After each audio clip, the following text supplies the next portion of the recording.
Welcome back to another edition of the Locker Room Report. I'm your host, Brady Beedon, joined as always by Wayne State head coach Tyrone Wheatley. Coach, thanks for joining, and congratulations on a nice win up in the Superior Dome. We had to go a long way to get one.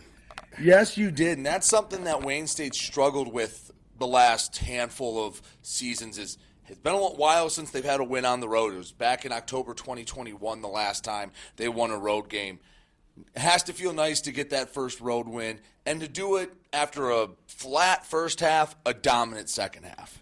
Well, once again, wins are hard to come by, and so I just want to say congratulations to the guys. I mean, it was like you said, a hard-fought game. First half we came out. It was kind of the war of attrition, filling each other out. You know, the whole football cliche book, if you want to pull it out, you can in that game. But second half, it was one of those deals where, like you said, it's been a while since we've had a road game win. And then, as you and I were talking about previously, this game was very, very, very monumental for us in various reasons because, A, they were up in the series on us 8-9, so we were down one game. We wanted to tie the series and move it forward and move it going. And then at the same time, just get this thing rolling. Like you said, we hadn't won on a roll in a long time. Want to sing the victory song, the fight song in the locker room in Marquette. So all those things was huge. And I think when you sit in the locker room, and sometimes you don't need a fiery speech. You don't need the fire and brimstones.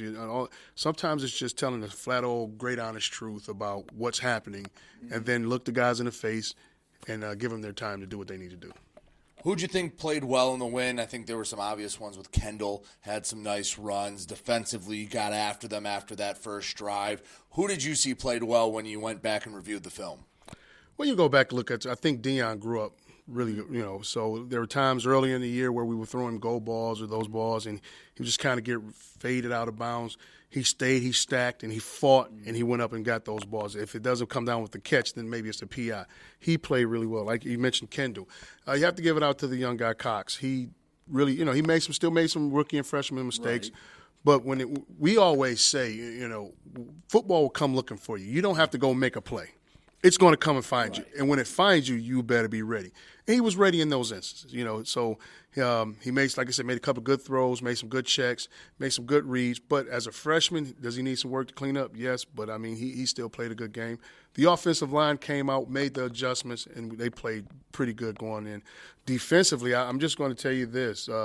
Mr. Peaks is sort of turning into our utility knife, man. This Swiss Army blade guy, he's playing safety, he's playing corner, you name it, he's doing it. I wish he would have came down with that pick, but right. I'm going to say he lost it in the lights. We'll put it that one, right? But then you turn around, Drake Reed, our captain, he played really well.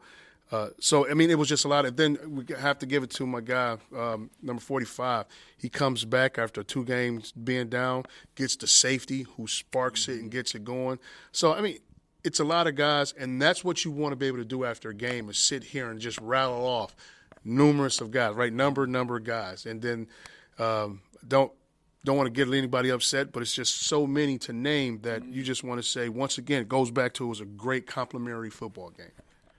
Well, I'm sure you enjoyed the win, enjoyed the bus ride back, but not a lot of rest because you got a pair of very, very strong opponents coming up, including the Grand Valley team that is always stacked with talent, is always going to be not just a GLIAC title contender, but a national title contender.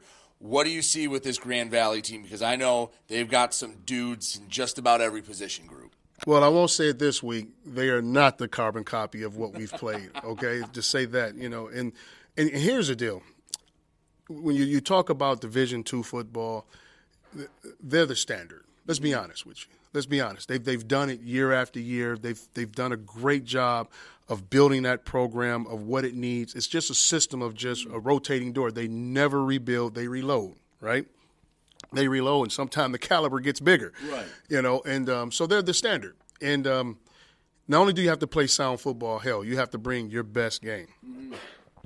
When you're planning for a very good team, I think sometimes guys can get too tight and go, okay, we can't make a mistake because you have to play a pretty darn good football team. But if we're just being honest, Grand Valley is going to make plays. They're going to maybe they'll score a touchdown, they'll get a sack. Something good will happen for them because they're a talented team. How do you get this team to not waver when hey, maybe the first punch gets thrown and it lands on your chin. Well, although it is Grand Valley, but you take the approach of a faceless opponent, right? Regardless, it's Grand Valley, Ferris, Concordia, no matter who it is, they're going to punch you. The teams are going to come after you, like we talk about all the time. They're on scholarship and they're competitors as well. So they're going to come out and they're going to come after you. They're going to go after you. And so once you do it, you just go back to what we've talked about, competitive stamina, faceless opponent. They're going to make plays. How do you bounce back and stay within the confines of your offense, your defense, and special teams and do what you're supposed to do? And if they're going to, make those touchdowns and make those plays, they must beat you. We're not giving it to them. They have to beat you. I guess final question for you. Keys to getting a big win against Grand Valley, winning the wooden shoes, and, stacking a couple of wins together. Turnovers, right? We need turnovers. As you saw in the previous game, we had turnovers, and those always help. A turnover for a score on defense would be absolutely amazing. Offensively, stay in our groove. Stay in our groove. Do not allow Grand Valley to dictate or push us back on our line of scrimmage. We must play on their side of the line of scrimmage and constantly put drives together.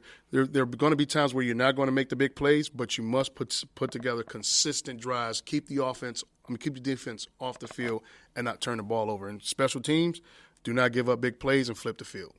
Coach, I appreciate it. Thank you, and good luck against Grand Valley. Thank you very much. He's head coach Tyrone Wheatley. I'm Brady Beedon. You're listening to Wayne State Warrior Football.